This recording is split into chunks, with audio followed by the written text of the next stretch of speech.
Welcome to the latest episode of our podcast series for financial advisors. Today's episode is Embracing a Growth Mindset, Best Practices for Top Advisors from AllianceBernstein's Head of Private Wealth. It's a conversation with Onur Erzan, Head of Global Client Group and Head of Private Wealth at AllianceBernstein. I'm Mindy Diamond, and this is the Diamond Podcast for Financial Advisors. This podcast is designed for advisors like you who are interested in learning more about the evolving wealth management industry through candid dialogue with breakaway advisors, those from the C-suite, and industry thought leaders. It's available on our website, diamond-consultants.com, as well as Apple Podcasts and other major podcast platforms. So be sure to subscribe and share it with your colleagues.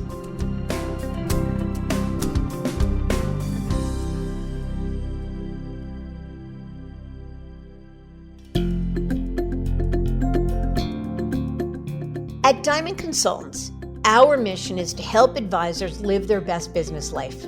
We want every elite advisor to find exactly the right place for their business and their clients to thrive, whether it's at a wirehouse, a regional, boutique, or independent firm. As the industry's leading recruiters and consultants, we've transitioned more than $250 billion in assets under management in the past decade. And each year, 25% of transitioning advisors who manage $1 billion or more are our clients. Curious about where, why, and how advisors like you are moving? Download the latest Advisor Transition Report to learn more, including intel on recruiting deals and our insight and analysis on the latest trends in the wealth management space. You'll find it at diamond-consultants.com/transition report. Or if you'd like to talk, feel free to give us a call at 908-879-1002. What do all top advisors have in common? A hyper-focus on client service, of course, but also an obsession with growth, the twin pillars of any successful wealth management business. Yet the growth mindset, as it's often called, isn't necessarily an innate trait, but one that can develop over time and most certainly can be learned from others, like this episode's guest, Onur Erzan. Onur has always had a fascination with the topic of growth, sharing how the constant ability to learn and adapt to change while also embracing the lessons learned from failures is the driving force behind successful individuals and firms. It was a mindset that started when Onur was in business school and continued through nearly 2 decades at the powerhouse global consulting firm McKinsey & Company, where his most recent role was senior partner and co-leader of its wealth and asset management practice. Yet as he shared in a Barron's interview, Onur wanted to have a more lasting impact on the space, which led him to join AllianceBernstein in 2021. As head of the Global Client Group and head of Private Wealth, Onur oversees the firm's entire private wealth management business and third-party institutional and retail franchise, and is responsible for all client services, sales, and marketing, as well as product strategy, management, and development worldwide. In this episode, Onur discusses how his growth mindset is transcending the culture at Bernstein and how their value proposition has become attractive to top advisors. He shares valuable advice for advisors from his own life experience on the value of having a growth mindset. Listen in to learn how, from the culture of a firm down to individual advisors, there are specific intentions and actions that influence growth. Plus, he offers his viewpoints on the future of wealth management, the value of technology, his perspective on AI, the key things advisors need to be paying attention to, and much more. Onur has a great deal of wisdom to share, so let's get to it.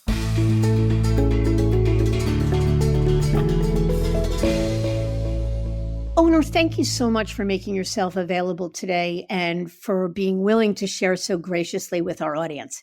Mindy, thanks for having me. So a lot to talk about. I'd love to start at the beginning to give people some perspective about your background. So maybe you could talk with us a bit about your path to this role as head of private wealth at Bernstein. Sure. Starting from the beginning, the journey started with me coming to US and New York for the first time for business school 25 years ago. I think that tells a little bit about my starting from zero or going all in kind of mindset. From there, from business school, I joined McKinsey. I had roughly a 20-year career there.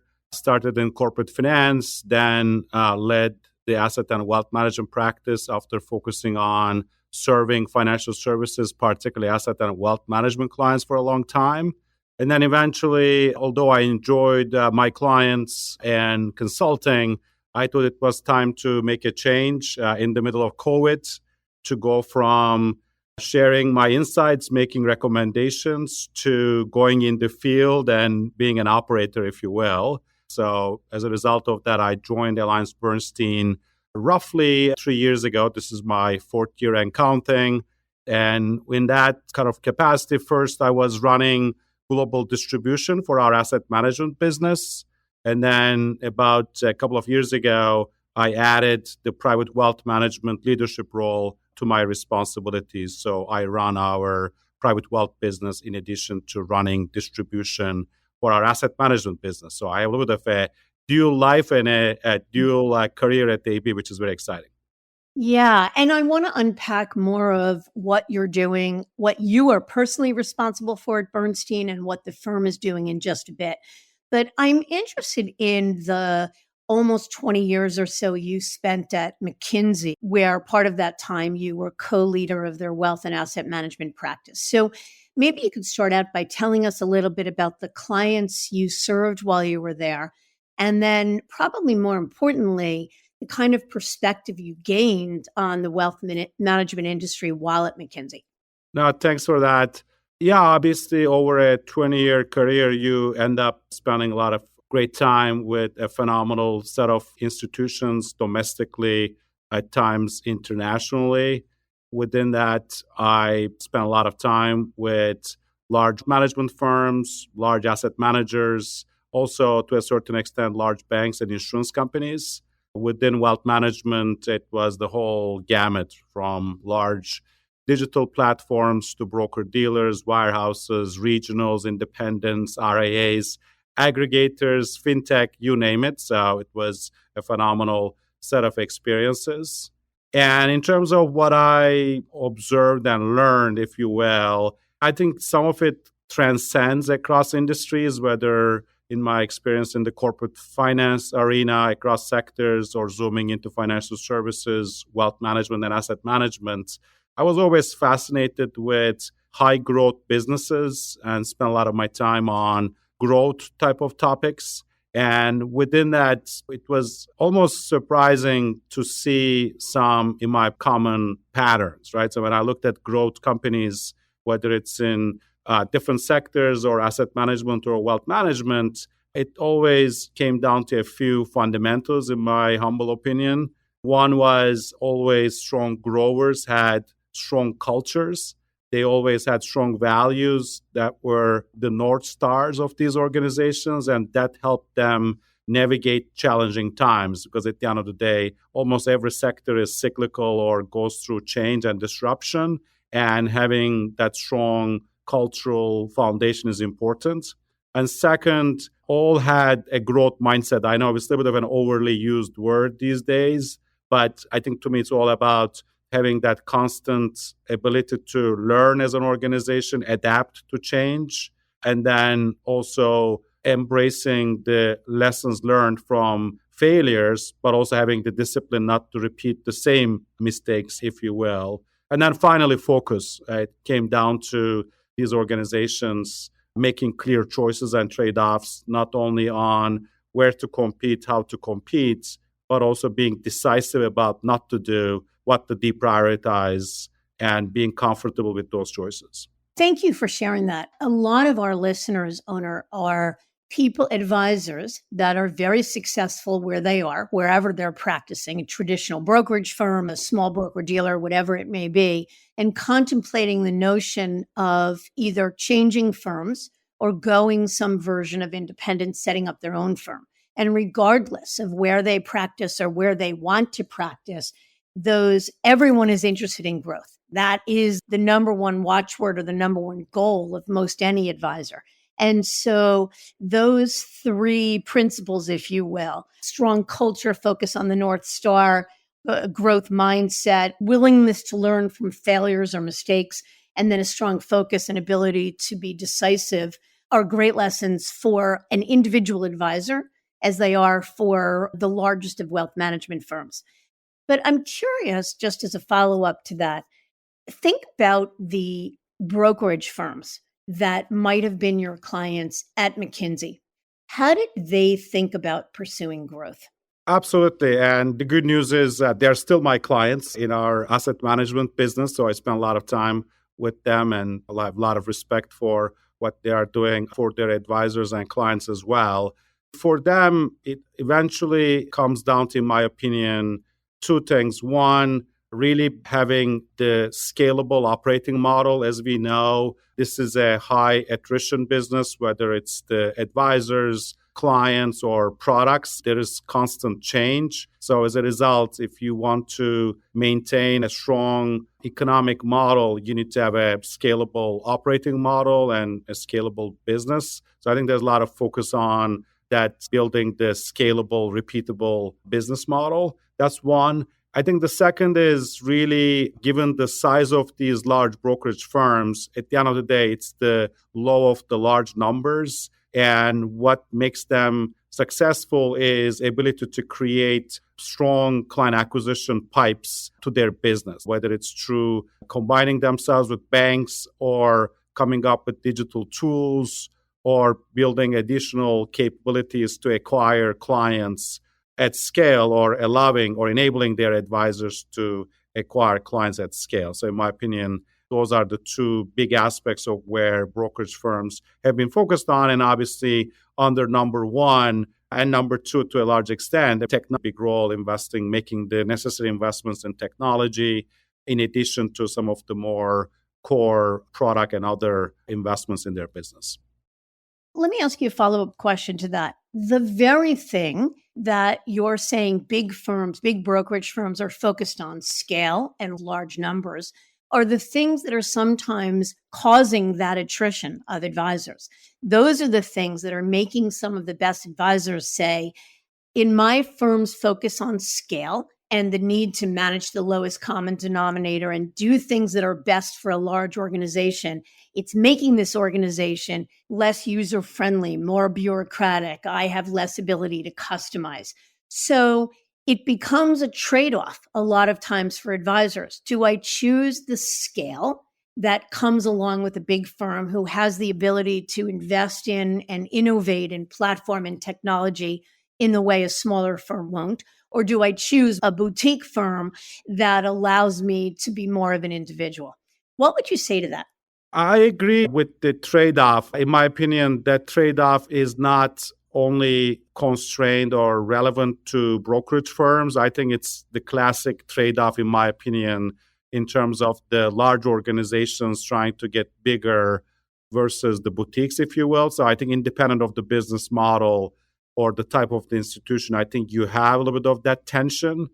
And I think the other aspect of it is sometimes advisors' own preferences might change, right? Because an advisor might come into a firm at a different stage of her or his career. And then as the book of business gets built or change, the preferences of the advisor might change as well, either based on the nature of the clients or based on the work-life balance or other considerations of the advisor. So I think it's very dynamic. It really depends on the type of the advisor and the advisor practice. So there are a lot of aspects to it. But in general, I agree. Ultimately, there is at times a trade-off in terms of repeatable process, scalable offering versus the individual customization and advisors' desire for autonomy in the way the advisor wants to manage the client portfolios and alike. Technology might provide some solution to that trade-off, but I think we're in the early innings, in my opinion, in terms of that whole kind of customization through technology. And in your work at McKinsey, did you do any work or think about it all the independent space, this trend of advisors more and more breaking away from the big firms and going independent, whether that be building their own firm from scratch or being backed by a private equity firm and launching their own firm or joining an established independent firm. Yeah, absolutely. So I did work across the spectrum. I've worked with large independent firms. I worked with large wirehouses as well as some of the private equity firms and the RA aggregators. So I've definitely been around the block working with the different participants in the quote unquote ecosystem, if you will. And do you think that those independent firms and the independent firms that we continue to see pop up, can they compete in terms of technology, in terms of access to the kind of products and services that the ultra high net worth clients need as an independent versus being at a big firm? Yeah, obviously, ultra high net worth space is little different, right? So at the end of the day, even mass clients, mass affluence, and high net worth clients have different type of sub segments within each. So I don't want to have a broad brush view of these client types just based on the wealth level. But ultimately, if you zoom into ultra high net worth, that's a relatively small portion of the U.S. households, depending on where you put the minimums. I think you are looking at probably somewhere in the 100 to 200,000 U.S. households that kind of are in that wealth bucket. And it's a highly contested space, given those clients obviously have large asset bases and as a result offer an important revenue pool for the industry. In my opinion, with the progress in the technology and with the quote-unquote democratization of access to different asset classes, it's becoming more accessible, but I would still argue ultra-high net worth, if you want to do it at scale, doing it at a very small shop has its own challenges. It doesn't mean you cannot do it, but ultimately it's going to be a pretty tough journey because you are competing against a large number of institutions, and these clients, given the complexities of their wealth, have very complex needs. And it's not only limited to one or two areas as a small shop. I think dealing with that diversity of needs is not easy. As a result, if I were to make a general statement, probably it's easier to scale in the affluent market as opposed to in the ultra net worth market when it comes to truly independent small boutiques. That's my opinion. I think that's a fair statement. So let's pivot now and talk about AllianceBernstein and Bernstein Private Wealth. So for context, tell us about AllianceBernstein's business makeup and structure. Sure. We have three major lines of business: wealth management, which is Bernstein Private Wealth, asset management, and research. Our DNA is, in essence, capital markets, investments, and wealth management. Capital markets with the focus on research, obviously. And that makes us, I think, a pure form specialist in the world of investments and wealth management. So let's talk then, because this podcast is for wealth advisors. What is Bernstein Private Wealth's value proposition? Absolutely. Our business is, in essence, focused on creating and delivering bespoke solutions to high net worth and ultra high net worth individuals and families with a boutique approach by leveraging the resources and expertise of a global asset manager. That's how I would characterize our platform. As I mentioned, investments, wealth planning, and management is our bread and butter, our core business. It's our focus. We are not an insurance company. We are not a bank. We, in essence, focus on one aspect of financial services, which I think is important from an expertise perspective.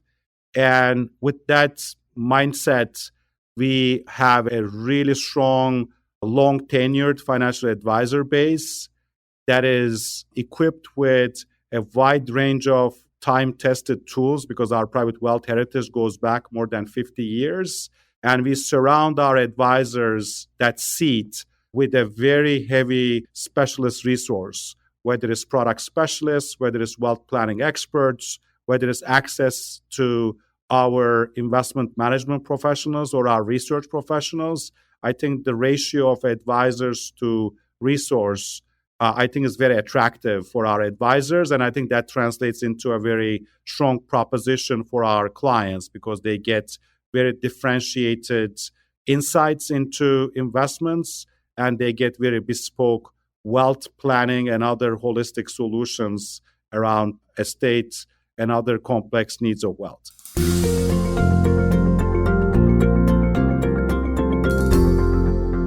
There are a little more than 200 or so wealth advisors at Bernstein currently, correct?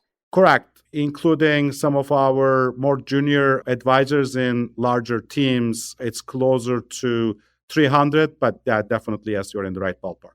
Got it. So let me ask you, you're talking about how you believe that Bernstein's boutique value proposition really enables advisors to be better, to do better, and because they're surrounded by tremendous support and resources.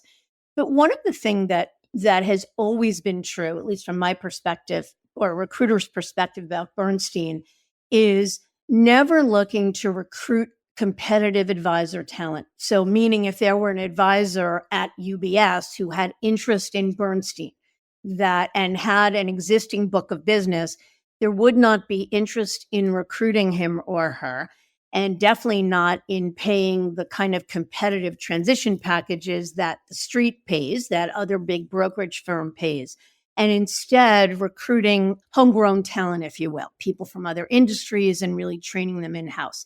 Is that still the case? Great question. And first of all, we really take pride in our best-in-class talent development approach. I think that's what we have been known for decades in terms of our focus on attracting new advisors to the industry and developing them with a very robust and intensive training and development program.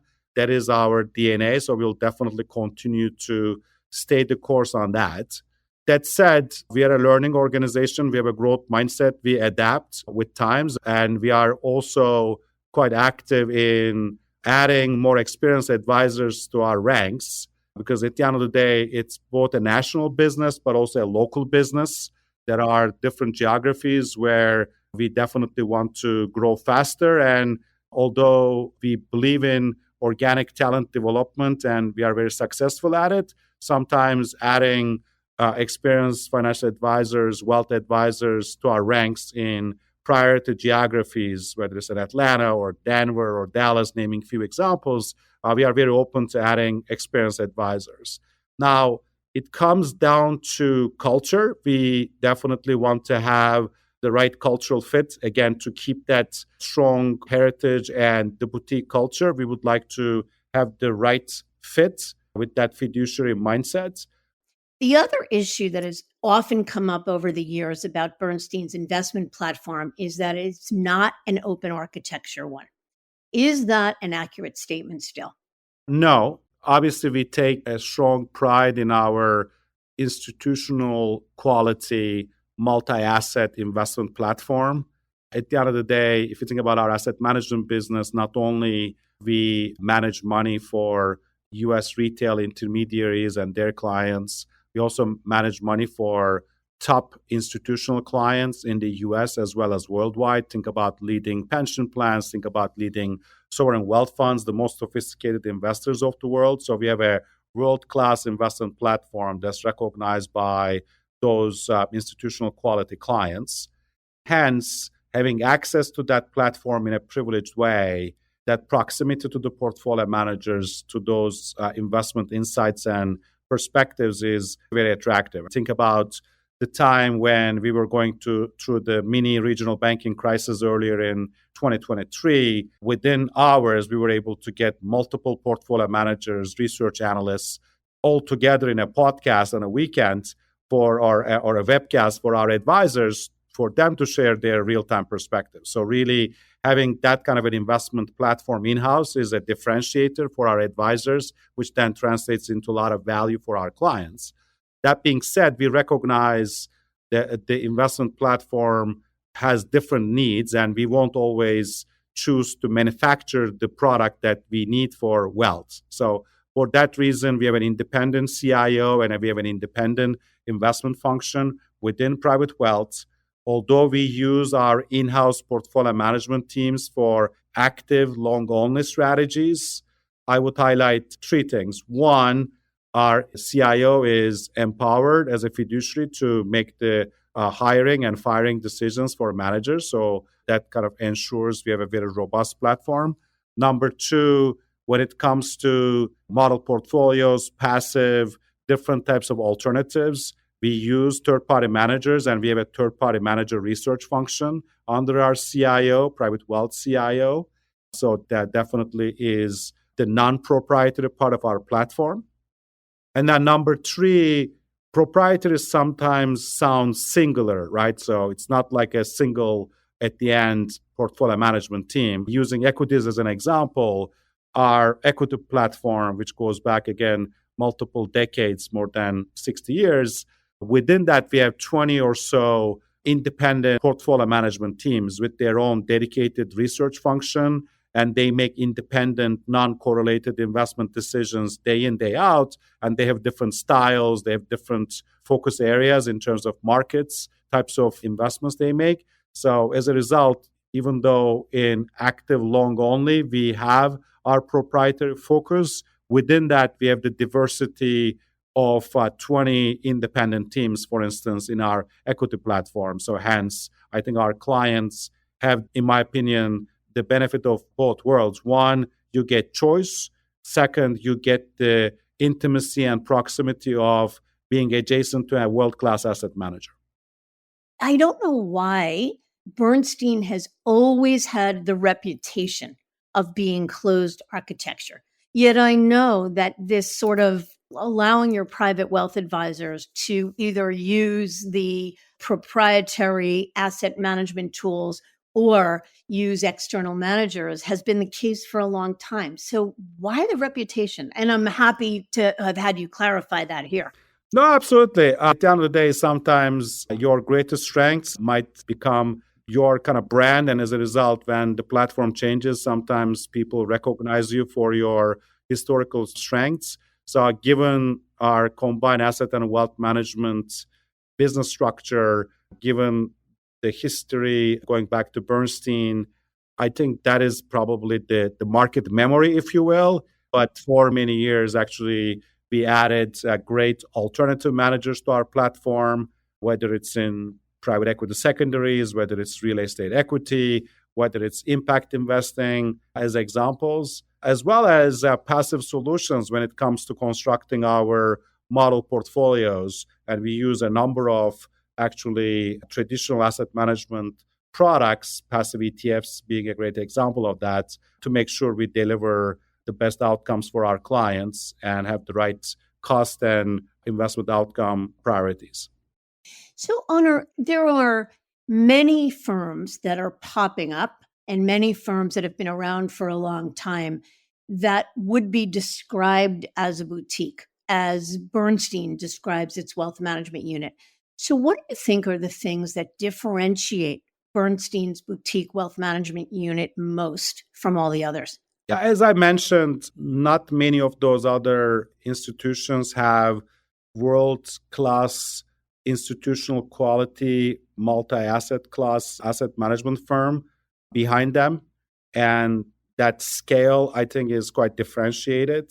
In addition to the breadth and depth of the investment expertise, ultimately, we are also a publicly listed company that gives us our own currency and ability to invest, raise capital, etc. So that I think is very unique.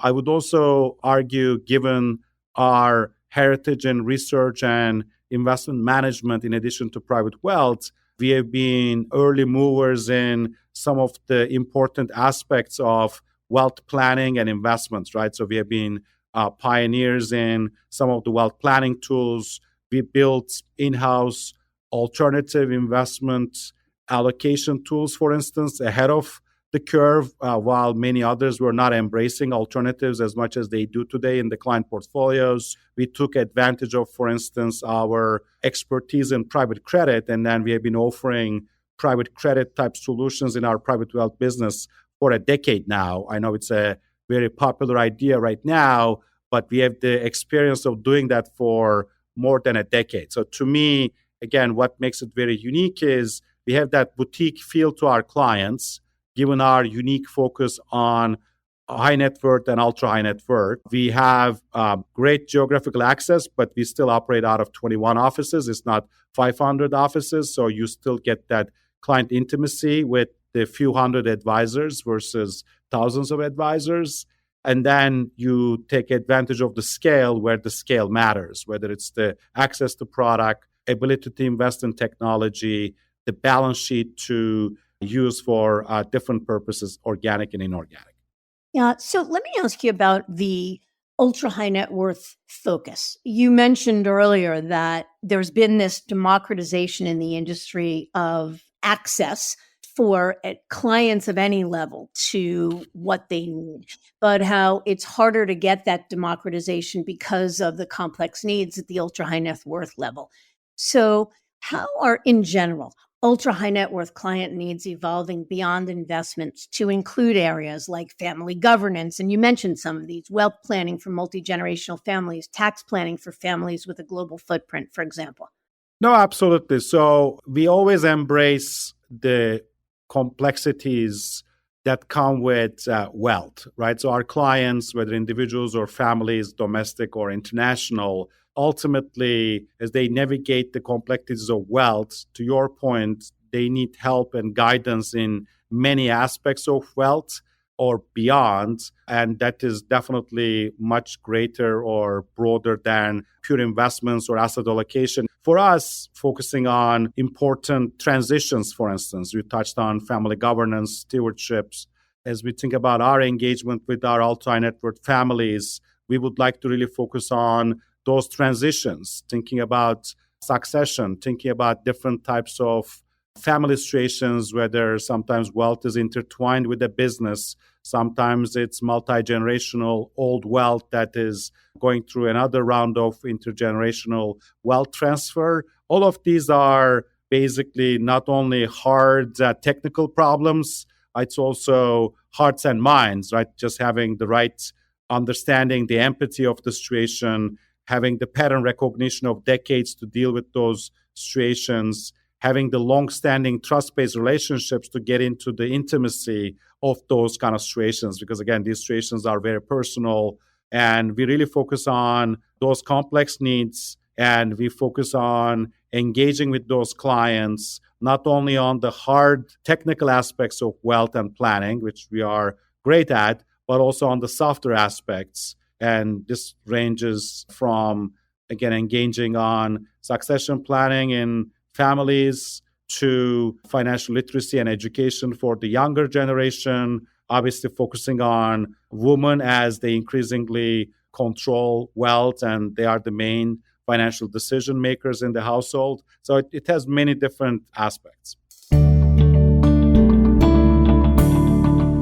So what are your thoughts related not only to the ultra high net worth, but the industry as a whole, on technology, evolving technology in the wealth management space, and specifically the balance between tech and human advice? Should advisors be worried that AI will replace them? I'm not very worried about that personally, particularly in the ultra high net worth and to a large extent in the high net worth space. I'll come back to the role of technology more broadly, but at the high level, the reason why I say what I say is ultimately wealth is a very personal thing. It's very trust-based. And as I mentioned previously, as you think about the complexities of managing and dealing with wealth, it transcends many different topics and it's very nuanced. Although I embrace technology and I use it in my personal and professional life heavily, ultimately, I also believe in the IQ, EQ combination of a human, and I definitely have seen the power of an effective wealth advisor and how they can change lives and how they can be extremely impactful with clients. Because it goes back to not only the technical aspects of it, but also it's a trust, the hearts and minds to really have the client interest in mind and then helping clients take the right action. So as a result, I think the human touch and human advice will remain very central to wealth management. I think in the foreseeable future, I think post-COVID, we have seen that in spades as a proof point. But technology also has a phenomenal role to play, right? First of all, in any aspect of transaction processing, the servicing, there are a lot of areas where technology offers automation and smart ways to handle those kind of activities. I think whether it's client reporting, whether it's cash flows, there are a lot of areas where technology is definitely creating a lot of effectiveness and efficiency benefits. And then the next curve or the next frontier is how to further empower the advisor by unleashing the AI and broader technologies to get even better at being effective in their client journey and how to support those clients with the most complex needs, right? So to me, it's almost empowering the human with technology, creating those quote unquote superhumans, as opposed to technology replacing the human. Is that the next big thing for the industry? My opinion is we tend to overestimate the short-term impact of big trends and then underestimate the long-term impact.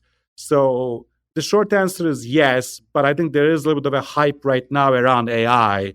I'm not ignoring the power of AI and how revolutionary it's going to be in many aspects of our lives, including wealth management. That being said, I think it's a journey. I don't think everything is going to be improved with AI in the very short period of time. So there might be a little bit of an overestimation of the short-term impact. And then by the same token, probably we are underappreciating and underestimating the long-term impact because sometimes it's hard to see the art of the possible. So that's, in my opinion, the answer. So yes, AI is a big thing. It's going to influence wealth management, no doubt. But my perspective is probably longer-term impact is going to be much more transformative than the very short-term. So what are some of the other next big things for the industry, either in the next 5 to 10 years or well beyond that? I think some of it is I would say the basics, but still evergreen important topics. Intergenerational wealth transfer, I know we have been talking about it for a long time, but demographics obviously don't change overnight. As a result, we have an enormous wealth transition that's happening today, and it's going to continue to grow over the next several years. So as a result, that is an important defining moment for the industry because, as we know, transitions are always great risks and great opportunities. So hence, that is a big area. I think the other big one is how to revolutionize the client portfolios. I think in terms of using alternatives in the client portfolios, I think we are still in the early innings. Even at Bernstein, I know we have been at that journey for more than a decade, and we have great expertise in incorporating alternatives, including taking advantage of tax-efficient income and other aspects of alternatives. But as we know, it's a constant innovation cycle. The products change, and I think there's more room for the industry to up-train the advisors in their understanding of alternatives and how to best use in client portfolios. And then obviously evolution in terms of access through vehicles and through other means. So in my opinion, probably intergenerational wealth transfer alternatives are two. And then finally, I mentioned it before, but it's such an important priority for us as well, women in wealth, right? Whether it is addressing the needs of women in wealth management, but also growing the female wealth advisors and other professionals in our business, in my opinion, is a very critical topic. And how about if we talk a little bit about what the best advisors are doing? You talk about how, as certainly many of them at Bernstein are best in class and have done heroic things for clients, something that technology could never replace. But what are some of those things in your view, whether it be advisors you see best advisors doing at Bernstein or the advisors you saw at your clients when you were at McKinsey? What are some of the things that those best advisors do differently than their peers? Absolutely. I don't think it's one size fits all. But if I were to maybe highlight a few teams I've seen, either from our great advisors at Bernstein Private Wealth or other advisors we serve through our asset management business, I think the one commonality perhaps is that whole passion for client excellence, right? Really investing the time to understanding what matters for the client. And if I were to name one common denominator, if you will, every advisor has different ways of approaching their clients and differences in their practices. All great advisors I have seen have a unique ability to identify what matters for that client and then have the passion, the resilience, and the drive to deliver that thing to their client, right? So that's, I think, one thing that I've seen as more universal. Then on top of that, the couple of other things I've seen with our great advisors, again, the best ones really learn and adapt. They embrace innovation when they see changes in the investment landscape or tools, whether technology, broader wealth planning tools. They don't hesitate to embrace new ways of serving their clients. So they keep up with times because, as we know, unless you are doing something new with your clients, somebody else will. And in that competitive world, you need to adapt. And then finally, they really excel at taking a long-term view, right? Just staying invested, thinking about what is the next critical thing in the client's journey. For instance, for our business owner, entrepreneur kind of clients, our best advisors start that engagement with those business owners and entrepreneurs sometimes 5 years before the liquidity event, whether it's a business sale or IPO. And the best advisors are great team players. They excel at bringing the best of resources to their clients' needs, whether it's proprietary resources that Bernstein offers to our advisors, but also the broader network, whether it's the centers of influence outside Bernstein. So whatever is the best-in-class resource, they incorporate into their practice and into their teaming approach, if you will. I love all those ideas. But the idea of passion for client excellence, that's your words, and identifying what matters to the client and then delivering on that is this whole notion of customization. And going back to when we think about the advisors that we have the privilege of counseling, what they talk about, what frustrates them more than anything is an inability to customize. They identify a need for a client and they feel constrained in one way or another from being able to deliver on that in a customizable manner. So I think you're right. Part of passion for client excellence is asking some of the tough questions. Is where I'm practicing the right place to be doing it? Do I have all of the support I need to be able to really service clients best? And am I willing to do whatever it takes to get there? Yes, ultimately, customization plays an important role.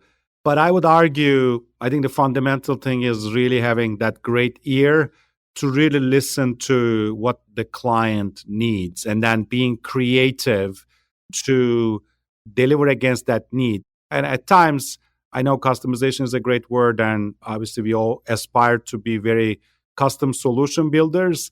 But in many cases, the great advisors apply their creativity to really find an existing solution to a client need by really being very sharp in understanding what is the core need. Because at times, even a simple existing solution might be the best remedy. I don't think every complex need always require a custom solution. There are instances where custom solutions are necessary, but in many cases, I think that ability to listen, ability to influence, and having the discipline, I think, count as much as customization.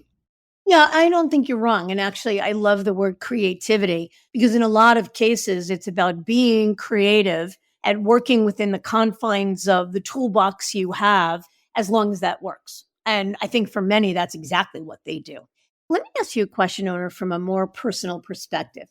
In your long career, in your esteemed career, what was the best advice you ever received? Great question. I had the privilege of having many mentors, including today. The few things that always resonated with me or stood well with me, maybe focusing on a couple. One, I really liked the advice I received in terms of leading with vulnerability, right? Making yourself vulnerable. versus leading with fear. I think is a little nuanced, but ultimately in your career, whether you're a junior person or senior person, whether you're an individual contributor or running large teams, you need to make decisions for yourself, for your teams, for your clients. Ultimately, leading with confidence, being humble about the vulnerabilities that you have and exposing yourself is, in my opinion, a much better leadership approach, at least that worked well for me, as opposed to leading with fear, leading with the risk of failure and alike. So that's, I think, one advice that really has been my North Star for a long time. I think keeping it simple is important. Ultimately, what I learned is the most successful individuals have the capacity to process a lot of complexity, but ultimately they bring it down to very simple takeaways they can act on. So to me, keeping it simple is also a great advice that I followed. And the final one I would add to that is focus. At times, probably it's a evergreen challenge for me and very busy individuals, advisors, executives, but really forcing yourself to focus on what matters, what moves the needle, and elevating yourself to make a deliberate set of choices on those things that matters versus getting lost in business as usual, if you will.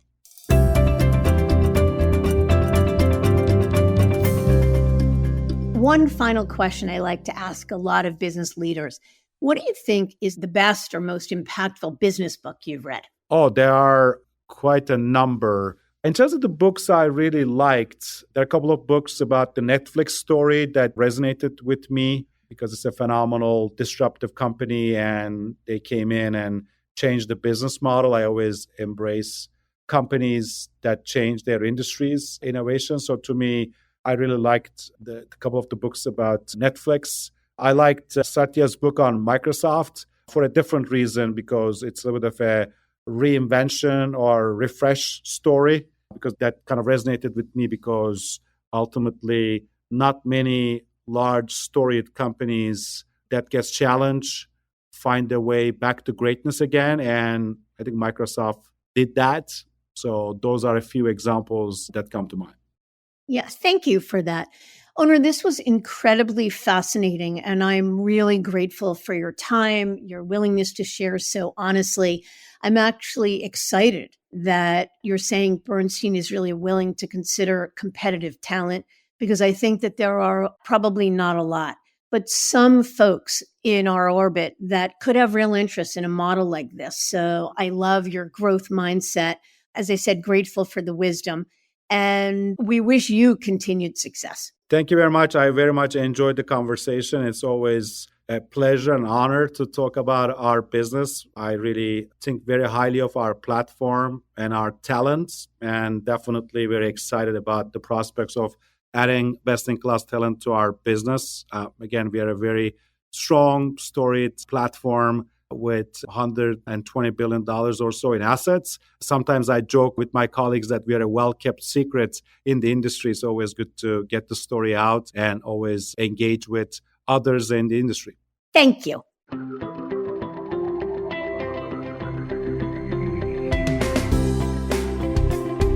Curious about where, why, and how advisors like you are moving? Download the latest Advisor Transition Report to learn more, including intel on recruiting deals and our insight and analysis on the latest trends in the wealth management space. You'll find it at diamond-consultants.com/transition report. Or if you'd like to talk, feel free to give us a call at 908-879-1002.